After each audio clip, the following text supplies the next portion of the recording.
So yeah, those of you who are joining us first time, I think only Manish is joining us for the first time. The session's format is that we cover Bitcoin philosophy and economics and just general Bitcoin conversations and books. So feel free to interrupt me, feel free to ask questions. The purpose is that you should be able to understand Bitcoin better and yeah, eventually be able to contribute to Bitcoin system. But the expectation is that you just have fun in the Wednesday reading club session and ask questions later. Hey, hi BTC Noob. Hi, Shreyan. Good evening. Good evening. Yes, we're about to start. So the new chapter is freedom footprint. So interestingly, I mean, I'm sure everybody in Bitcoin is not new to this, but in case you are, the discussion of freebies is becoming more and more heated, even in India now, not just in US, which is I mean like the hub of Bitcoin. So I mean, the freebie economics and freebie politics is the fiat game. It's literally how it serves itself. It's literally how it survives. But if you're active on social media, you'll see that even with traditional finance people, it's becoming more of a reality now. It's like one of those things that Bitcoin adoption is definitely accelerating over any time frame. If you look at it large enough, it's obvious. From 2020, 2024 is a long way. But even if you had to look at it from 2022 to 2024, it has definitely accelerated much more. So the entire chapter is based on that. It's based on creating your own footprint, but for that to understand what freedom, rights even mean in the first place. I am by no means an expert. I'm not a political philosopher, but what I do is I try to understand human ethics and human sovereignty better every day, because that's what Bitcoin is based on. Bitcoin does not expect you to uh, behave a certain way. It expects you to be permissionless in your actions, and that's how you learn Bitcoin. So that's how my approach with learning has been. Yeah. I think everybody knows here, but I'll just quickly chime Manish in as well. So I'm a lawyer by background. Interestingly, my favorite subject in law school was jurisprudence, which is like the science of law. And throughout my legal studies, I was fond of jurisprudence and maybe a little bit political science. But I always found jurisprudence more interesting because it begins with the question of what is law. And I think it was just a simple question, so anybody can take participation in that. Right? It does not require you to have a degree; just requires you to have questions and ponder over them and read more and understand them better. So yeah, for me, political science was always a little convoluted because it was studying nation states more than human behavior or humans. So psychology is something I found interesting. I've never studied it professionally. I have someone else also joined us. Hi Yogansh, thanks for joining. Yes, we're just about to start. I was just giving a brief description of the chapter and myself. Yeah, so now we'll start. And yeah, in case you're new, just feel free to ask questions in the middle. Freedom footprint. The left isn't right, and there's no right left, right? In political philosophy, a fundamental divide exists between positive and negative human rights. Positive rights are entitlements that require other humans to provide goods or services, often dictated by the government. In other words, someone must do something to fulfill someone else's positive right. A right to free healthcare, education, or universal basic income is always inextricably linked to someone else's duty to obey orders. What I'll do is I'll only highlight this much. Yeah. So the idea of UBI is very appealing, right? It's very extremely appealing. And I think that's like the biggest reason that all of us are aware that Bitcoin is not mainstream. It's very difficult to explain Bitcoin to people because most people give that argument that how will poor people survive if rich people don't pay for them? It's the allure of the free lunch. This book is like constantly stressing on that, of how the idea of free lunch is alluring, right? It's like, yeah, I get to just have fun and have a free lunch. I have fallen for it. I think a lot of people have fallen for it. And the reason for that is that it seems like somebody's doing it for your good sake. But I think there's like this common human sense that everything comes for a reason. And that's like even the most basic truth that the universe also began, and there's energy, and energy does not float around randomly, it floats around because of forces. And since the time humans have gained consciousness, we have the power to guide those forces. Or that's how, yeah, we distinguish ourselves from every other life. Or I would say rather that life distinguishes itself from everything else. So the question of rights becomes a secondary question to the right question of sovereignty. And I think once you understand that you are a sovereign, you are an individual, you are Shreyan, you are this or that, then natural next question becomes that what is the right? It's like what should be my behavior be? even if you don't think of it that way, I think intuitively all of us at some point in lives, maybe gradually, maybe suddenly, one moment, have thought about this, that what kind of person do I want to be, what do I want to work on, which kind of people I want to work with, what are my values, which gets into the economic values. Like as a child, mostly your parents' values. But as you grow up, you realize that you have to earn things. And when you do that, you have to provide value to another human being.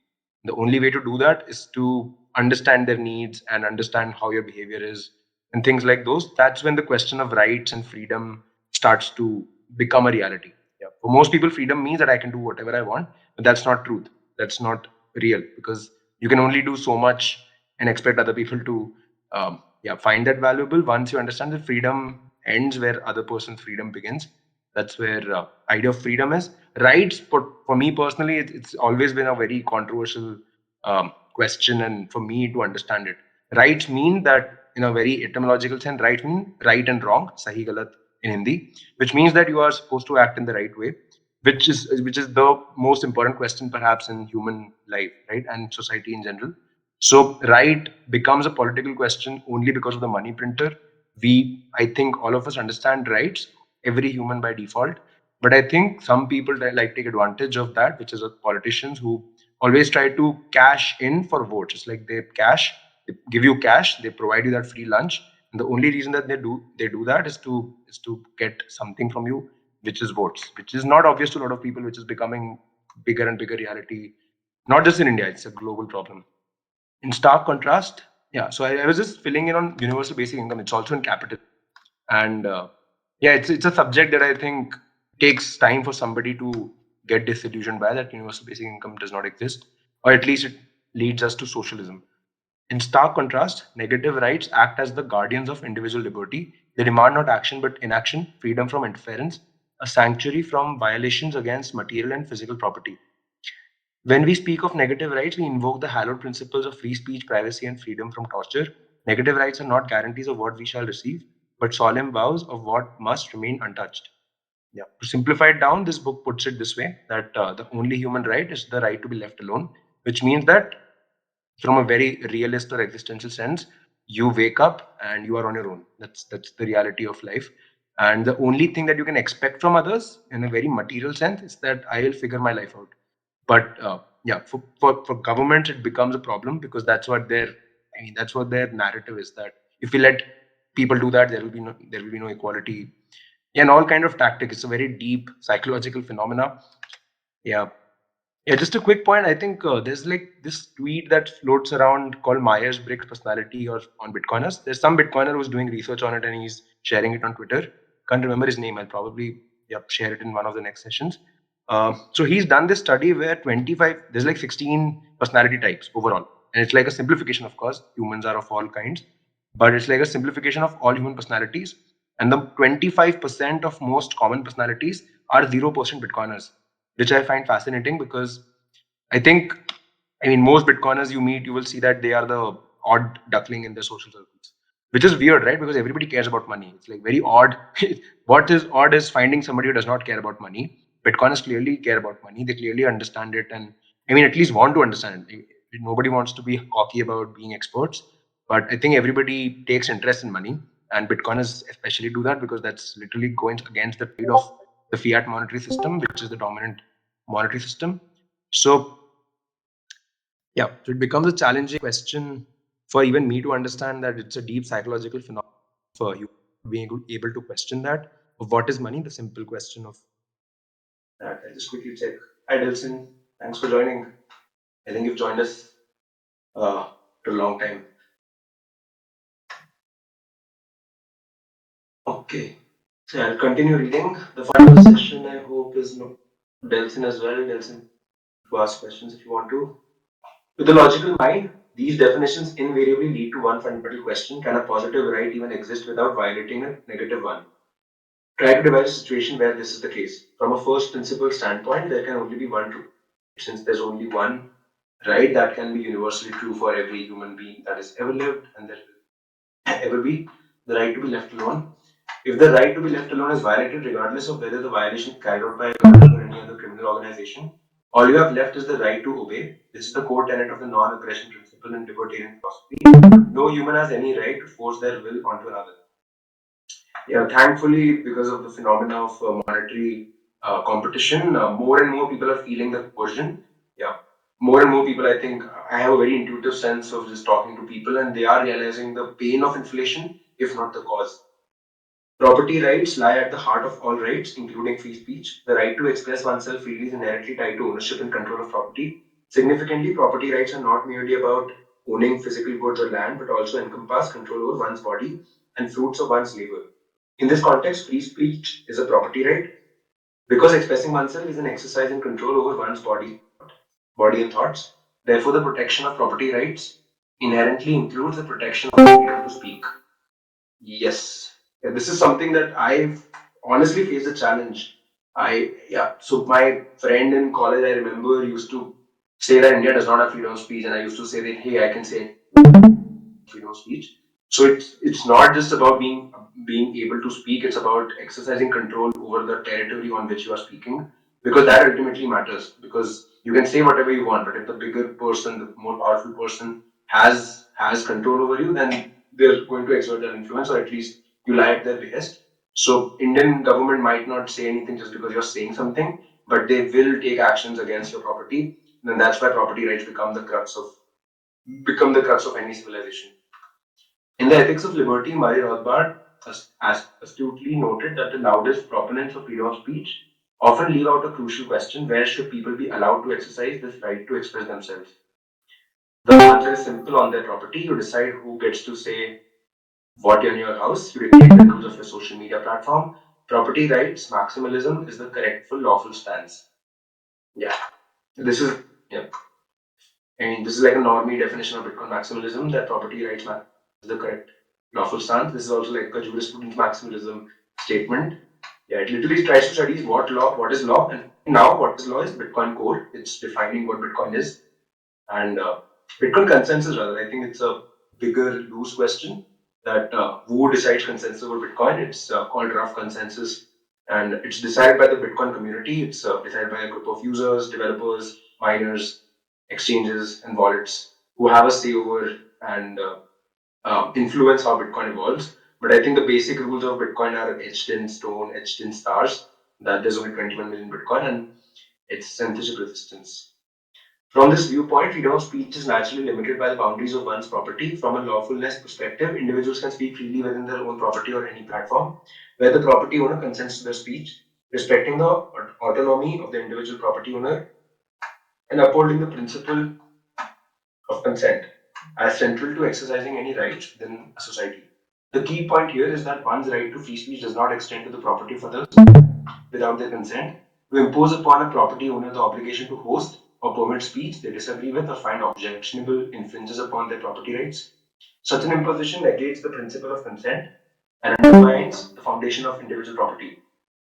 So-called public property can only exist if preceded by expropriation and property right violation, including public service media outlets and state-subsidized newspapers. I'll summarize this part before.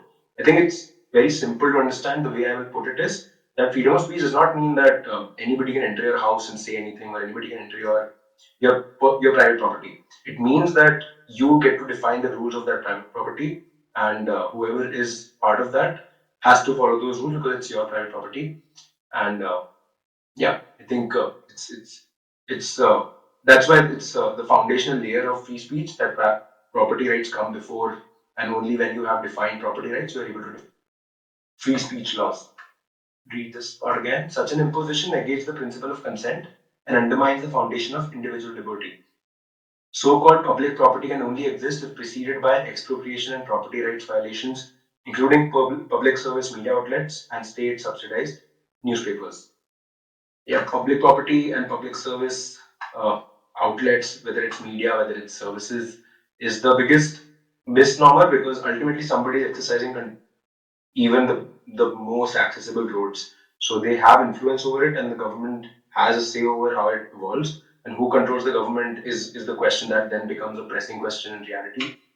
And yeah, ultimately, money printer lets them exercise more control over it more than anyone else, no matter if they're called public or private.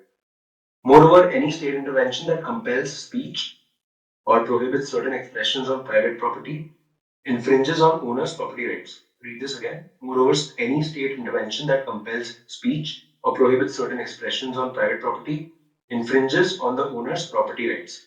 Yeah. Yeah. So any state intervention, the biggest of which again is the market. So it indirectly or directly, of course, will compel speech because property rights being the foundation influences speech by the nature of intervention because they are intervening in exercise of any individual's ascribed wealth. If a state should exist at all, which is debatable, the state's role should be protecting life, liberty, and property, thereby ensuring freedom of speech by protecting the rights of property owners to control their domain. Sadly, this is seldom the case. Yeah. Yep. The most popular example currently in the world is of Javier Milei. He's probably the only libertarian leader in the world who is able to exercise or at least allow its citizens to exercise property rights. There's like conspiracy theories on whether or not he's a spook or he's an agent of Federal Reserve. But yeah, I mean, these are the ideas based on property rights, which I think was summarized in the last page of property maximalism or property rights maximalism, which thankfully in Bitcoin exists even without government requirement or any leader requirement. Ridding yourself of as many forceful interactions as possible isn't exclusively beneficial to you, but to everyone. Ridding yourself of as many forceful interactions as possible isn't exclusively beneficial to you, but to everyone around you. Entities monopolizing violence in a specific geographical area tend to fund themselves by forcefully extracting wealth from everyone living there. This is true for governments, cartels, mafias, criminal gangs, and all other violent institutions. Yeah, and there's like a good video on this if you are at all interested in power law. So power law is like this mathematical concept of any equation of the nature of y equal to x to the power n. And interestingly, there's like studies that even terrorist attacks, even crimes, road accidents have a direct correlation with the kind of society you are living in. It's not like some people are good or some people are bad. Some societies, some cultures clearly exhibit patterns of good and bad behavior, and the reason for that becomes the basis of property rights. It's like whatever property rights are being exercised and valued in that jurisdiction, in that society, in that culture, so on and so forth, will become the manifestation of the how many crimes it has, how many cartels, mafias, criminal gangs, and yeah, it's a direct symptom of what respect of property rights is true for that society. Quick pause here in case somebody has a question. I'll also check the chat. In the chat. Hey Saurabh, thanks for joining. Yes, I'll continue reading. The larger the criminal entity, the more it will try to legitimize its existence through propaganda, claiming to protect you from some evil, usually from theft or other violations of rights. But if the only true human right is the right to be left alone, how could protection ever be involuntary? They are the ones stealing your stuff. They are the ones telling your kids how to live. They are the ones lying about your right. Prison, the terrorists they wanted to fear. The only tangible difference between a government and a Mexican drug cartel is that at least the cartel doesn't force you to take their drugs and pay for them too. Yeah, I would just like to quickly stress on they're the ones telling your kids how to live. It's like the reality of traditional schooling system. So there's like ton of conversation in India. You will see that people say that Indian education system is bad. But yeah, I have not lived in the United States, but it's not any much better there, right? It's not allowing people to clearly think about money. So for me, it has become more and more true that the education system, whether it's in the US, whether it's in India, it's an effect of government intervention. Then it has an influence on entire societies. So yeah, this is the most. I mean, the brainwash begins at school, which is the biggest roadblock, right? It becomes a roadblock to talk to somebody who is convinced on some idea. If you don't care whether you provide value to others, the safest route to achieve success in clown world is to go down the government approach approved path of university studies. If you do, you'll get to put some letters after your name on LinkedIn. After that, you might end up at a company that actually does stuff, but there's high risk that you'll end up in the so-called public sector or start working for a lubrication company. A lubrication company's sole purpose is to offer companies that actually do things a little protection from the government. Accounting firms, tax lawyers, and other professional service companies are basically just lube salesmen whose products all have the same single purpose to make the giant government hurt a little less when it inevitably arrives to rape you.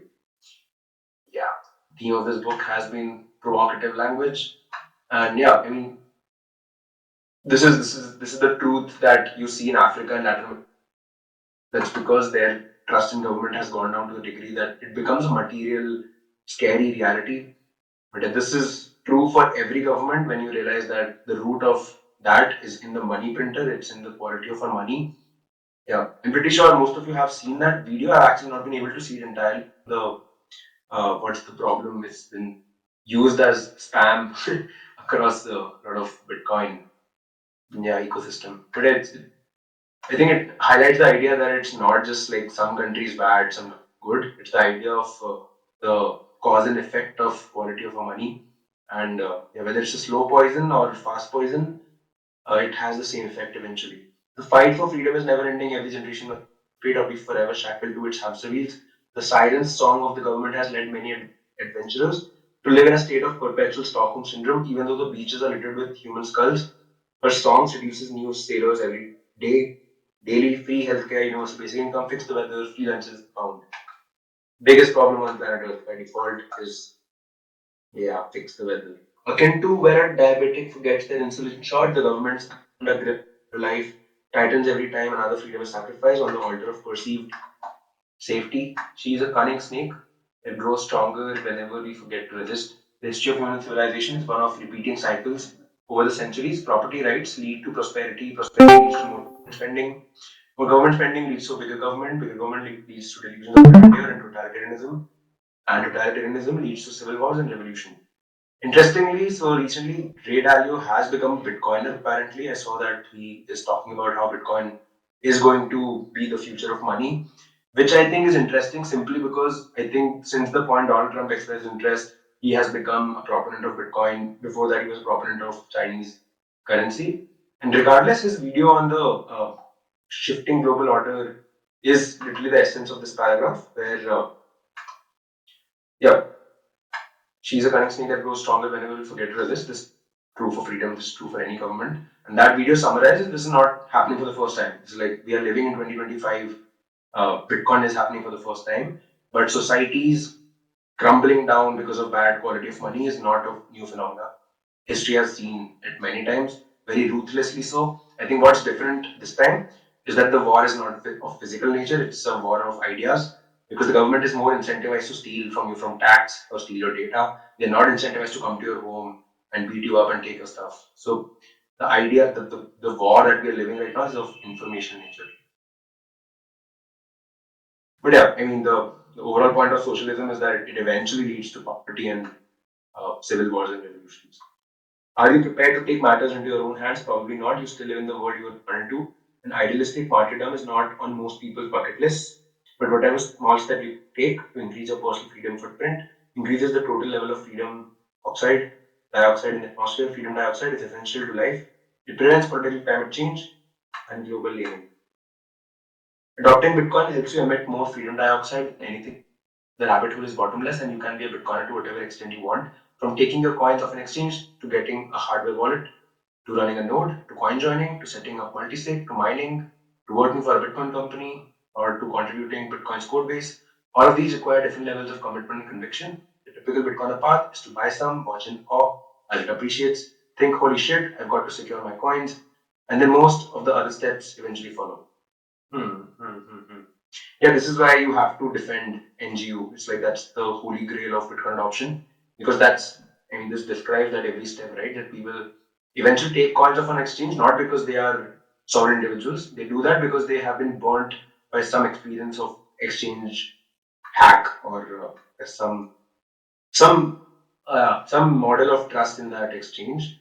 Yeah, interestingly, I mean, in 2025, it's becoming more that. So people are either choosing ETF or they're choosing multi-sig custodial solutions, which are regulated markets, which is which is in the US primarily, not in India.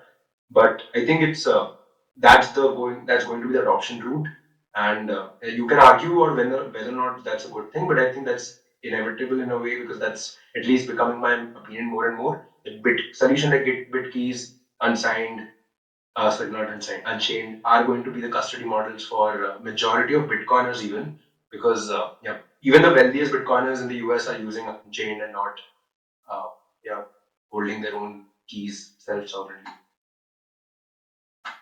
An important rite of passage for every Bitcoiner is running a node. You don't absolutely have to run a node, but if you don't, you rely on third parties to verify and honestly report on this network.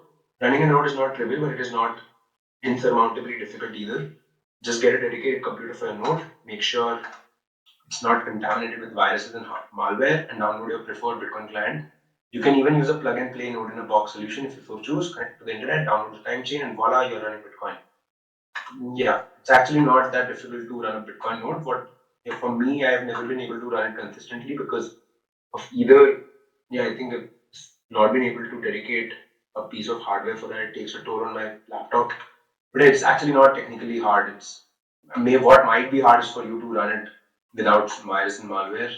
I've not been able to diagnose my system well enough to do that, but it's actually pretty simple to run a node. What I think is more difficult is to use real life funds to broadcast those transactions. I've never even attempted that.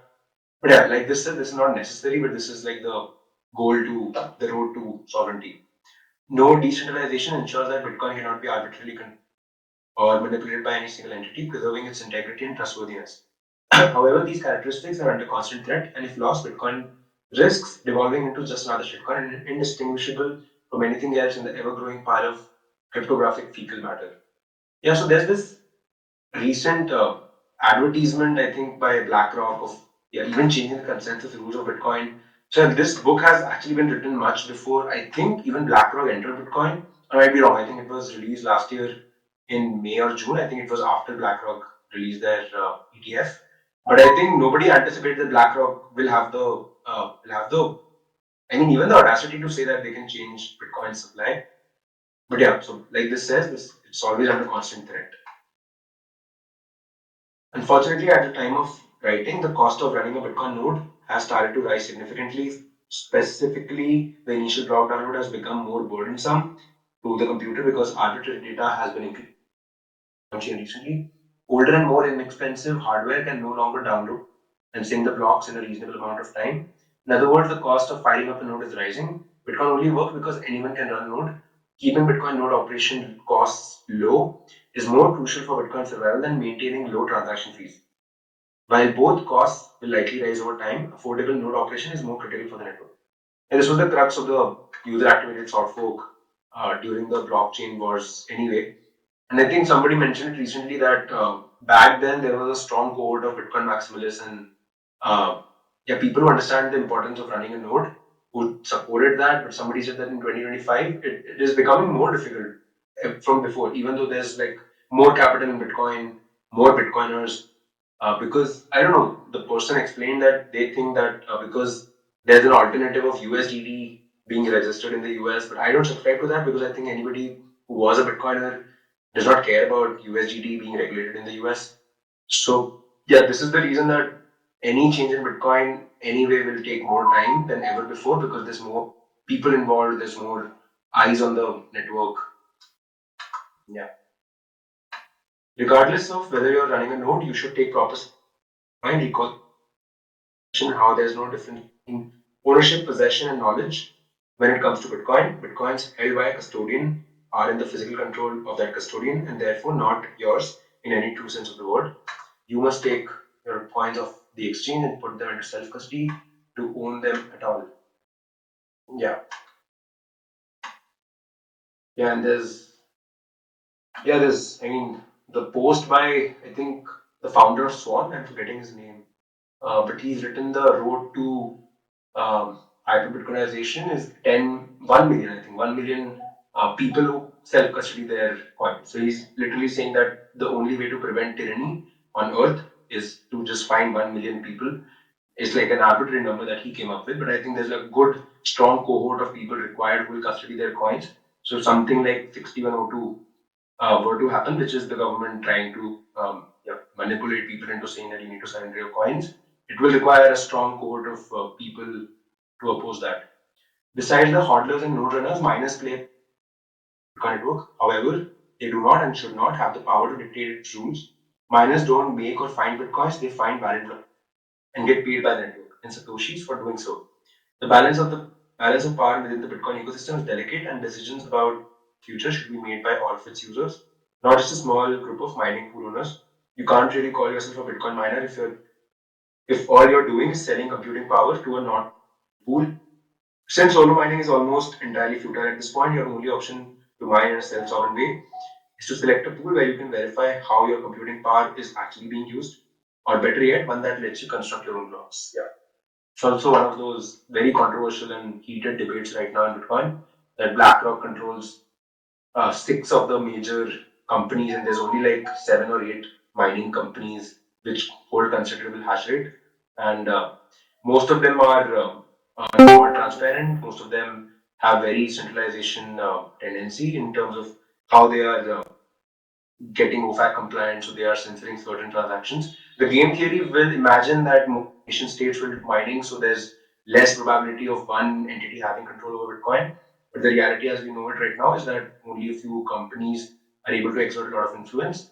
And thankfully, there's a group of code. I'm not gone too deep into it, but there's a group of people who are building solutions to it, which is Stratum and calls, who allow individual miners to direct their hash rate towards more transparent pools, create their own blocks, build alternatives to centralized mining tools.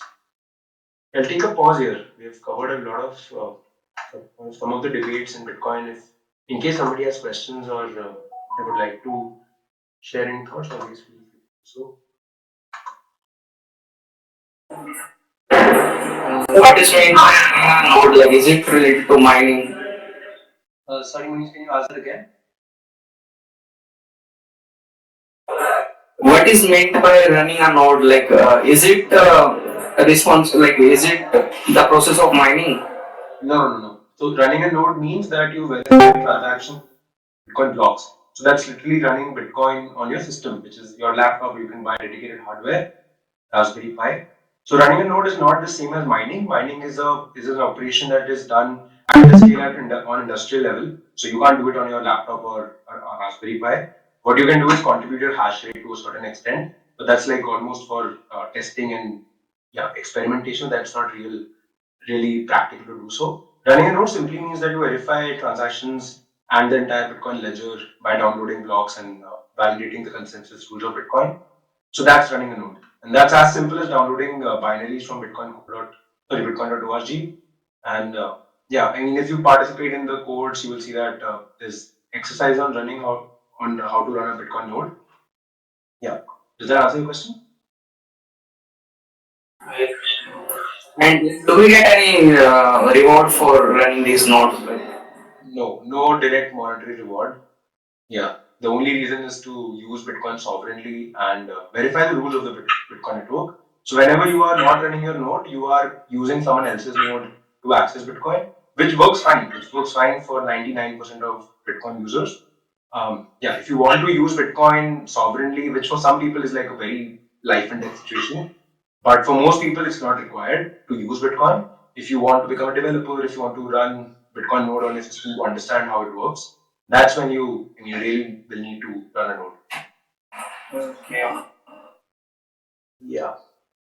But yeah, Manish, keep on asking this question if you're new to Bitcoin, and that's the essence of using Bitcoin. So yeah, running a node, to just summarize it again, is to be able to use Bitcoin sovereignly and to run rules of the network.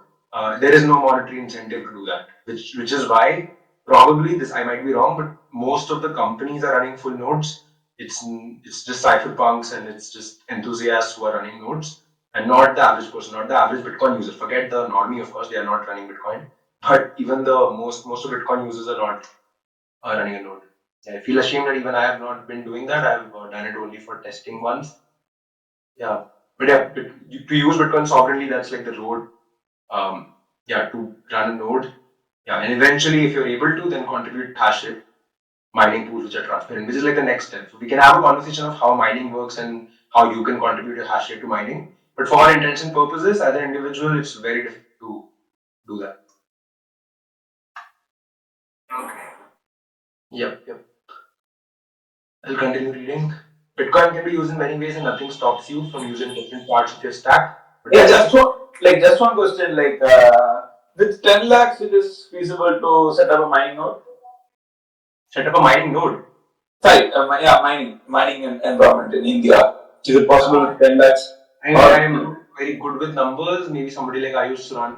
Yeah, if somebody has any insight from this group, please feel free to share. But I think you can. I mean, 10 lakhs is more than sufficient. So, from my conversations with some of the miners in India, you can contribute to a mining pool like Nice Hash or even maybe Ocean. I know that Ayush Rana has shifted to Ocean, and you can do that. It's not a question of capital, it's more of a question of cheap electricity to make it sustainable.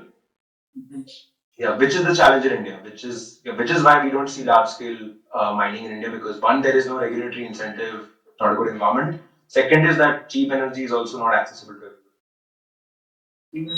Yeah, sure. Yeah, you certainly can't do it at your home. I mean, yeah, my conversations with Yeah. and you have to. So, interestingly, there's like subsidized electricity some people are using to mine. Yeah. Some feel like environment will be good, like some in outskirts. Right, and there are people doing that. So yeah, it's ironical. I think there's like free hash rate. Some people think that hey, because government subsidizes electricity, I can mine. Which I don't know. Maybe I am the wrong one here, but I think that is incentivizing more mining in India. I don't think that's how it works, because eventually you can only sustain subsidized electricity for so long. Yeah, maybe in outskirts, it's like Himachal is the burning hotspot for that. There have been Bitcoiners who have experimented approaching power companies in Himachal Pradesh, but to the best of my awareness, no power company in India is signing a deal for Bitcoin mining. There's like roundabout ways of doing it. I mean, somebody in UK who is an Indian, he's attempting to do it in India as well, has been successfully able to do that in UK by calling it data center operations. And yeah, he's just saying that I'm running servers. I don't know what Bitcoin is. I'm not a Bitcoiner. And yeah, he's been able to do that in UK, which is very hostile to Bitcoin right now. So if somebody can do that in India, that's like an opportunity. Yes. Yeah, I continue reading. If you've acquired your bitcoins on an exchange with a KYC policy, they're most likely tracked by some chain analytics company. Not true for India, by the way. These companies pretend to know who owns what in Bitcoin and then sell that data to exchanges and institutions. The exchanges need the data as governments often force them to extract as much information as possible about their customers. Yeah, but this is the most heart pressing reality. I mean, this is why, even though it might not be happening on large scale right now, this is the reality that might manifest. The fact that you can't really prove who owns a Bitcoin doesn't matter to these people. All they crave is plausible connectivity, which they claim proves ownership. It doesn't. Yeah, so Bitcoin ownership works by holding your private keys, does not work by buying from an exchange. So yep, you can use the lost it in a boating accident meme to protect yourself. For the sake of the government, they might use plausible connectivity, which means that they will justify it just by the virtue of buying and they having the data. Most chain analytics companies, henceforth called chain anal companies, display their data similarly. A user's coins are given a risk score based on behavior heuristics and how many risky addresses your coins are associated with. Yeah, there's like a fungibility problem in Bitcoin, which is becoming more hard pressing. I mean, it started off, I believe, at least for me, as a theoretical or research problem, and with samurai being attacked, and in general, there's this question of locking Bitcoin in the KYC network. It's becoming more and more reality. If any of your coins are in any way connected to used for buying drugs, money laundering, or assumed to be controlled by ISIS, or equally evil Canadian truck driving terrorists, the software flags the addresses and assigns them a higher risk score. If the risk score exceeds a certain threshold, some exchanges freeze your funds, and others even notify local police. Do not trust KYC Bitcoin exchanges. I worked at one, so do not trust me. CoinJoin transactions also receive a risk score if detected by the chain anal software. CoinJoin is a multiple party Bitcoin transaction in which all parties get out a certain Bitcoin, but the addresses are mixed in the transaction, making the coin's origin virtually impossible to trace. There are plenty of reasons to increase your privacy by coin joining while break the links between the transactions that came before a UTXO, allowing you to save or spend your satoshis as you see fit without the risk of being tracked by the watchful panoptic eye of Sauron and his chain inner orcs. Another reason is that your participation in the coin join increases the price of every other Bitcoin user. The more obfuscated the overall UTXO history, the harder it becomes for authorities and other bad actors to prove anything by tracking coins in the future. Yeah, if you're like a hardcore Bitcoiner, none of this is new news to you. If you are new to Bitcoin, you just need to know that UTXO ownership matters a lot, because if you want to use Bitcoin privately, you need to have control over the UTXOs which you want to use privately. So if you mix them with other UTXOs which are not private, you lose your privacy, which is like an exercise in tech. You will need to learn how to do key management for those UTXOs separately. Yeah. The risk score, the chain anal software attaches to your CoinJoin transaction, depends on the transactions with which you happen to join yours.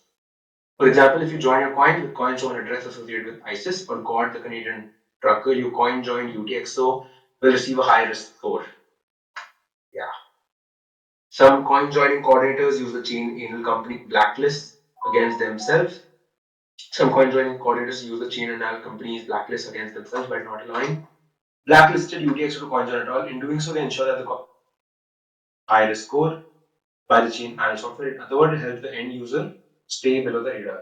Yeah, these are some complexities of using CoinJoin that I might not be the best person to elaborate on, but I think there's other experiments like CoinSwap which are totally breaking the heuristics of being able to detect which inputs have been spent. So this is like a active research problem in Bitcoin privacy and fungibility, and yeah, there's all kind of layers of complexity in it.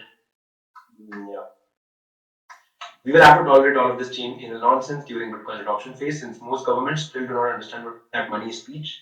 As time passes, it will be harder to prove the origin of specific coins, as they will eventually get mixed up with other coins in one way or another. For now, CoinJoins are a great tool to increase your financial privacy.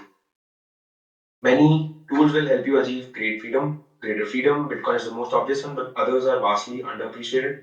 Video conferencing, for instance. Nowadays, virtually everyone can look each other in the eye and communicate verbally without lag, no matter how geographically far apart they are. Combine that with Bitcoin, and you quickly realize that national borders are already obsolete. If no one can stop you from communicating, not even monetarily, barriers to global commerce dissolve. If goods and services don't cross borders, soldiers will. The saying goes, and right now it's way easier for a service than a soldier to cross a national border. So you don't need to necessarily worry too much about national border, because thankfully Bitcoin flows without asking permission. Apart from your online connections, getting to know Bitcoiners away from your keyboard is not only a pleasant and rewarding things to do, but an insurance policy against the collapse of your local government cryptocurrency. Connecting with fellow Bitcoin maximalists is a remarkable experience. Whether in person or online, these encounters allow you to bypass all formalities and skip the superficial small talk about the weather. You immediately know the person you're engaging with has surpassed several cognitive and ethical thresholds. Since we are Satoshis, we all have several incentives to be as friendly and helpful to one another as possible. What is good for the individual Bitcoiner is also good for Bitcoin, and vice versa. The Bitcoin community is replete. Conferences, meetups, shindigs, orgies, and walks happening regularly in almost every major city in the world, in many minor ones too. Yeah, I do it in Indore. There are also a whole bunch of handy apps for finding other Bitcoiners in your area. The deeper into hyper Bitcoinization we go, more powerful these tools become, which is the human number go up element of Bitcoin and hyper Bitcoinization. There is no hyper Bitcoinization happening without humans. Successful apps and websites eventually become honeypots for hackers and itchy fingered government interventionists, bureaucrats. Yeah, so there's like a bounty for bureaucrats to work in Bitcoin, understand it, and there's literally courses being built to understand Bitcoin for bureaucrats, which yeah, like Andrea's put it in one video that it is the road to hyper Bitcoinization, because they'll eventually realize that this is better money and they'll just buy Bitcoin instead of using chain anal to sell data government. Hacking can mostly be defended against by following good security practices. Protecting your software from the full force of national level monopolized violence is another matter. Yeah. The harsh truth is that almost every human being can be implying anything, but as Jeff Goldblum's character said in Jurassic Park, life finds a way. On the internet, life finds its way through decentralization. Where there was once BitPay, there is now BTC Pay server. Where there was local bitcoins, there is now a plethora of peer-to-peer exchanges. More freedom tools are born every year, but perhaps the most important addition is called Nostr. Yeah, I'll take a pause here. I think we'll cover Nostr in the next paragraph. But yeah, just to once iterate on local bitcoins was literally when I entered Bitcoin, the place along with another called Blick. No, I can't remember the name right now. was some peer-to-peer app which was really famous in 2022. It was through that I found a Bitcoin ATM. There's literally a Bitcoin ATM in India that I went to and used. And in less than 2 years, local Bitcoin has disappeared. And that's honestly a good thing. It's like now there's more peer-to-peer exchanges than just one or two. And yeah, I don't know if it's a pattern. Maybe it happens every 2 years. But that's the strength of Bitcoin, that yeah, on the internet, information and money can now flow freely. Yeah, and Nostr is the next cool kid. Nostr, short for nodes and other stuff transmitted by relays, is an innovative protocol designed to create a more open, free speech oriented internet. Unlike traditional social networks that rely on centralized servers controlled by corporations, Nostr operates on a decentralized network of relays. This architecture prevents any single entity from gaining control of the network, as users always have the option to take their stuff to other clients and relays. Since Nostr has no single point of failure or authority, it is much harder for governments or corporations to censor or manipulate content on Nostr platforms. And yeah, if you watch that video of what's the problem, you will see that there's like a wall between the fiat world and the Bitcoin world. It's like there's lava land on one hand, and there's like I don't know what fiat people do, but it's not a good place. So I think with Nostr, it's becoming more and more clear. Nostr is being adopted by Bitcoiners. I hardly find anyone. I've not even been active on Nostr much, but there's like nobody there except Bitcoiners, and most of them are just zapping each other instead of. I think that's the purpose, and that's the adoption layer of Nostr. It's like a win-win situation that Nostr encourages free speech. Now free speech can be monetized freely without big tech. So both of them feed on each other and raise adoption. Having a Nostr profile in parallel with your other social media accounts is highly recommended, since doing so provides at least some protection from shadow banning and other forms of censorship. Although Nostr lacks the first mover network effects of the traditional platforms, it is proliferating rapidly and has enormous potential. Almost anything can be built on top of the protocol, and most clients have an infrastructure for Bitcoin Lightning payments as likes, known as zaps. One way to increase your freedom footprint is to start using Nostr. Yeah. In addition to employing freedom tools, there are also things to avoid. Goal is to optimize your freedom. First, you should know that almost everything marketed as free is probably the more expensive. It's probably more expensive than you think. Remember, there is no free lunch. If it's free, it's not the product. It's tax funded. It's not free, and you're still the product. And if it's free, I am the product mindset is essential to preserve your online integrity. This isn't to say that online services are necessarily good because you pay for them, but please think twice before you upload naked pictures of your kids to a free cloud storage service. The cloud storage options offered by the titans of the internet may seem safe for now, but they're far from invulnerable. Behind every server password is a human being and human threats of violence. Yes. Yeah. So there's a couple of people in India literally working in the what's called privacy market, and they are literally creating products for people who can literally pay for it and achieve greater degree of privacy, because like this line says, no human beings are immune to threats of violence, and the reason for that is that you preserve your sensitive information. Yeah.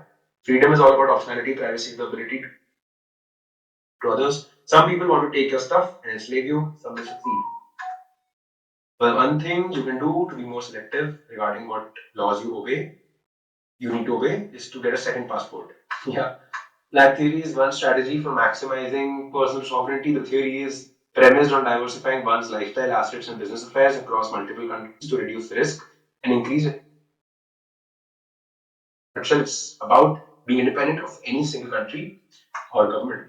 Jurisdiction arbitrage does require significant resources and is more applicable to high net worth individuals than pleb. That said, new options are emerging every day for the more modest Bitcoiner. Residency hopping and living as a digital nomad is often easier than fighting state bureaucracy locally. Already, a handful of passports, residency, golden visa options are available for purchase around the globe. And when denominated in Bitcoin, the cost of increasing your jurisdictional independence decreases over time. Yeah, I mean, I'm assuming. Hey, paper, thanks for joining. I just noticed. Hey Sandipan, thanks for joining. Hi Fineng. Notice Fineng in the sessions I've not interacted with you before. But you also chat, nothing in chat. So yeah, this is also becoming a reality every day. Yeah, 2 years ago when I used to read this thing that paranoid for no reason.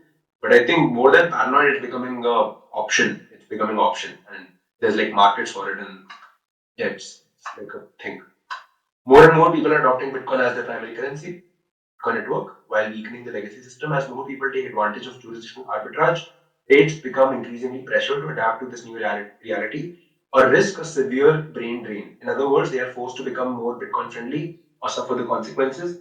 Ironically enough, the more brain drain a nation suffers, the fewer brains there will be to solve the brain drain problem. Bitcoin nation state adoption game theory is playing out in real time.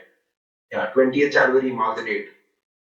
Tax laws surrounding Bitcoin vary significantly from country, in various governments' diverse approaches to regulating, taxing, and recognizing it. There's news that Bitcoiner, in Thailand Prime Minister has become a Bitcoiner. I don't know how true is that. Most governmental agencies are also yet to recognize the financial coins and therefore treat them as if they were the same. El Salvador's contrarian treatment of Bitcoin as the premier currency is the exception. Virtually all of the governments demand a cut from Bitcoin's so-called gains against their collapsing fiat currencies. Sorry, I'll read it again. Virtually all of the governments demand a cut from against fiat currency. Still, tax policies are almost only problematic when selling satoshis for fiat currency in a government-regulated bank account. Peer-to-peer transactions are practically impossible for any authority to do anything about, like downloading movies from torrent. Whenever you find yourself surrounded by Bitcoiners, you'll quickly notice how nearly all surrounding money go away. Usually, at least someone has some fiat to pay for dinners, and what any bill can always be spread through its satoshis. Experiencing the frictionless nature of Bitcoin is genuinely eye-opening and gives you a glimpse into the future. The main obstacles are the off-ramps to the legacy fiat system. This is literally very true. It applies, very really for a lot of people who do not have the option to not use a bank account. A bank is akin to a 2 of 3 multi-sig wallet where you and the government hold one key each. In other words, money in the bank is not really yours, and every individual is a sovereign. When centralized institutions and national borders fade, a company can be something as simple as a chat group. There's no turning back once you experience the frictionless of Bitcoin and start seeing the world as it truly is. The people in power have that power because their populations believe they do. All emperors are naked underneath the facade, and the best way to strip them of their power is to start using as many freedom tools as possible right now. Stop listening to their lies and enabling them by using money they can counterfeit. The bills they print are claimed on your stuff. Whether you accept them, whenever you accept them, yeah. You prolong the scheme. Bitcoin is the sly roundabout way. Stop. The answer Friedrich Hayek envisioned all those years ago. Don't fear the future. Embrace it. Increase your freedom footprint. Yes. Run an Auster relay tonight. That which you cannot do without. We will continue with this in the next session. I'll stop sharing my screen. We have like 3 minutes left in the session. But I think it's best that we cover the next chapter in the next session. Yeah.